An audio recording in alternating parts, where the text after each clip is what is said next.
Alright, welcome back. Today we're going to be doing topics 4 and 5, which cover the plasma membranes and membrane permeability.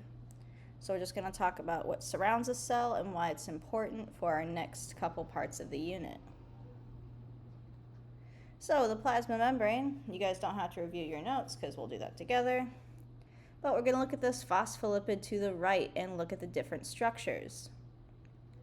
So we have A, B, C, and D. A is your phosphate group. That's this thing right here. This is what makes a phospholipid different than other lipids.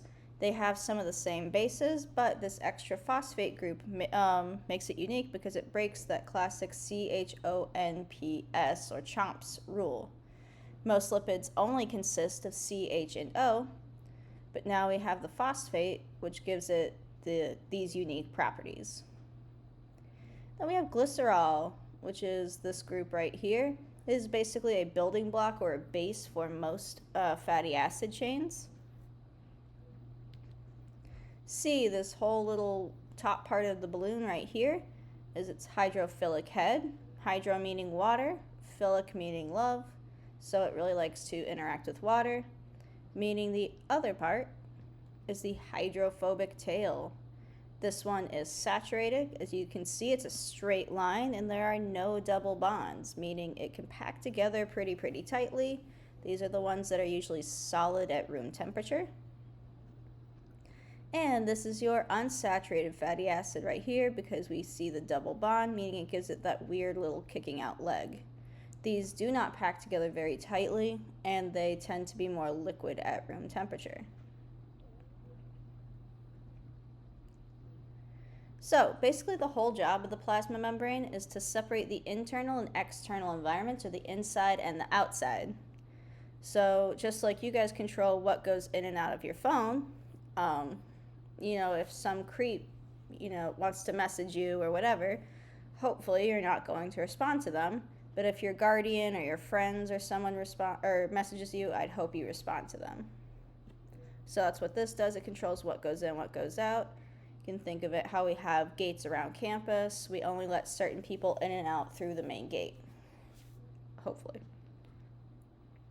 So this is made mostly of phospholipids, but not entirely. As you guys can see here, we have this weird little blob. We have some little other shapes, which is actually a glycolipid. We have these other things sticking out. So there are other parts of the plasma membrane. It's not exclusively phospholipids, it's just mostly phospholipids. So phospholipids are what's called amphipathic, meaning they have an area that's hydrophilic that likes to interact with water, and it has an area that's hydrophobic that does not like to interact with water. And it forms a bilayer, meaning this whole part is one layer and this whole bottom part is one layer. Hence BI meaning two, layer meaning layer. So two layers.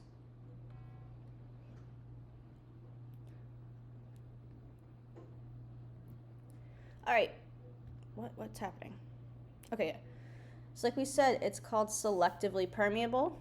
There are hydrophilic heads that are oriented towards aqueous solutions or water-based solutions. Remember, anything that's hydrophilic really likes to interact with water, tends to like to interact with a lot of other things. It's like your average teenager. You guys are constantly touching each other for some reason, and it's uncomfortable. And then we have the hydrophobic tails, which are facing inwards or away from aqueous environments. These are more like your introverts, the people who don't like to go outside, like to see anything like that, touch people, touch grass. They just like to stay curled up in their room. So this is what makes it amphipathic, but it's also why if you ever cut a cell membrane, it will immediately group back up and keep us safe, because if it didn't, and these would like rip apart and never reform, then our cells would basically be melting all the time because it needs to form to give us our stability.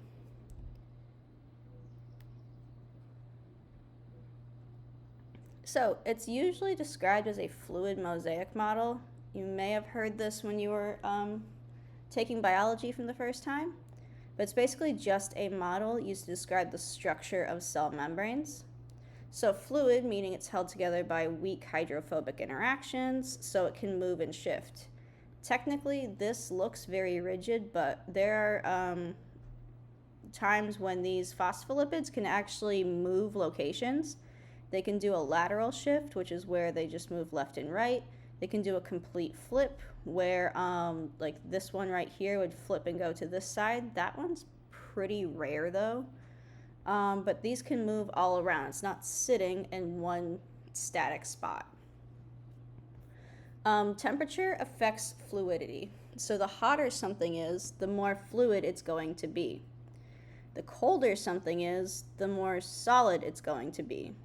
So that's why it's really important that these have these little special tails, the unsaturated fatty acids, because it prevents cell membranes from basically freezing when they're solid. So you'll see things in certain types of like Arctic fish are very high in like fatty acids because they have a very specific cell membrane structure in order to keep them from freezing in these Arctic environments. So the unsaturated hydrocarbon tails help maintain fluidity at low temperatures. Like I said, these are healthier acids for you, or fatty acids for you, which is why you can take things like fish oil pills, which are really good for your brain health. Because if I have all these little tails that can't or make things pack together very tightly, I'm forced to stay a fluid instead of freezing up and becoming a solid, like when you leave oil out on your pan after you're done cooking and it gets all gelatinous. So the other thing that helps maintain fluidity is actually cholesterol at high and low temperatures. So at high temperatures, cholesterol actually will reduce movement and prevent cell membranes from melting. At low temperatures, it will reduce the tight packing of phospholipids. There are good and bad cholesterols that you can ingest.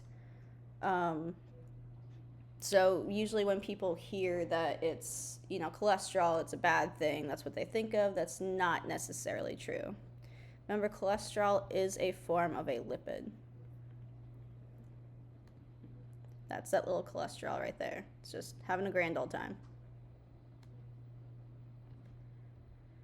Don't know why it just pointed to those for some reason. All right, there are two major categories in the plasma membrane. They're integral proteins, which are proteins that are embedded into the bilayer. These are usually your protein channels. They're also amphipathic. They'll have a polar outside, meaning it will interact with things, but then in the middle, not so much.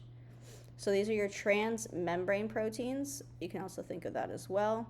They embed themselves inside. This is really useful because they allow certain substances that can't cross into cells naturally. It helps them get through because they're able to interact with those proteins. And we'll get more into that in the next unit when we talk next section when we talk about cell transport. Then we have peripheral proteins. Just as the name implies, these things are not all the way through the bilayer. So you can see these ones are kind of resting on top. They're just poking out a little bit. To be on something's periphery or to be, have your peripheral vision, that just means it's on the outsides of your vision. So they're very loosely bonded on the surface. They do not go through. So this would be considered an integral protein, or integral. It doesn't really matter which way you say it. But then these things over here, these are all peripheral proteins. These can be used for things like cell recognition, but again, we'll get to that later in the year. So we also have membrane carbohydrates. These are extremely important for cell-to-cell recognition. Just as you and I need to talk, cells need to talk to each other. So one of the ways they do that is through glycolipids and glycoproteins. So glycolipids are carbohydrates that are bonded to lipids. They sit there, and when something touches them, it'll trigger a whole pathway. So the cell can read something inside of itself since they can't open up and talk. Then we have glycoproteins, which are carbohydrates that are bonded to proteins. These are the most common ones. They're the ones that are most used in Cell-to-cell recognition. Again, something will touch the top, a message will be relayed through, and then turned into something the cell can understand. So remember, glyco means sugar, lipids are lipids, glyco means sugar, proteins mean proteins. God forbid.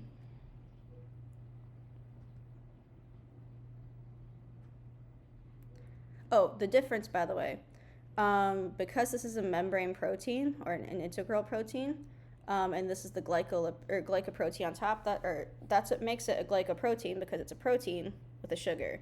This one's just a singular phospholipid with the sugar on top, so obviously that would be a glycolipid. So let me go back. This is a glycolipid because we just see it. Oh God, what happened? Okay, that's fine. What is happening? Whatever, I'm not editing that out. But as you can see, it's sticking to the top of different lipids. Did the computer just have a stroke? What was that? All right, and plant cells are a little different because we're mostly talking about animal cells here, because we don't have that nice cell wall to protect us. Remember, animal cells are almost exclusively one of the only types of cells that does not have a cell wall. There are some protists that don't have cell walls, but everything else basically does. Animals are very squishy and we need to move. We are some of the only motile or moving organisms that exist. So remember, plants have a cell wall that covers their plasma membranes. They still have membranes, they just have an extra layer of protection. So, an extracellular structure that's not found, it is found not in animal cells. It provides shape and structure, protection, regulation of water intake, etc., etc. Remember, it is made of cellulose. You know it is a sugar because it ends in OSE. I just realized the clicker disappeared.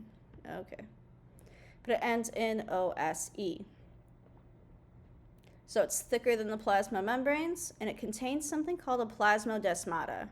These are little holes in the cell wall that are filled with cytosol that can connect to adjacent cells. When we were drawing the cell wall and everything the other day, you saw me doing those weird little extensions out of the cell wall. That's how plant cells actually connect to each other. Inside of those would be those little holes filled with cytosol where the cells actually can connect with each other, and that's how things can be transported back and forth, like signals, materials, etc., etc. And then there's the practice FRQ. Whoop-de-doo. Cool. Alrighty, thank you for bearing with my voice again for the upteenth time.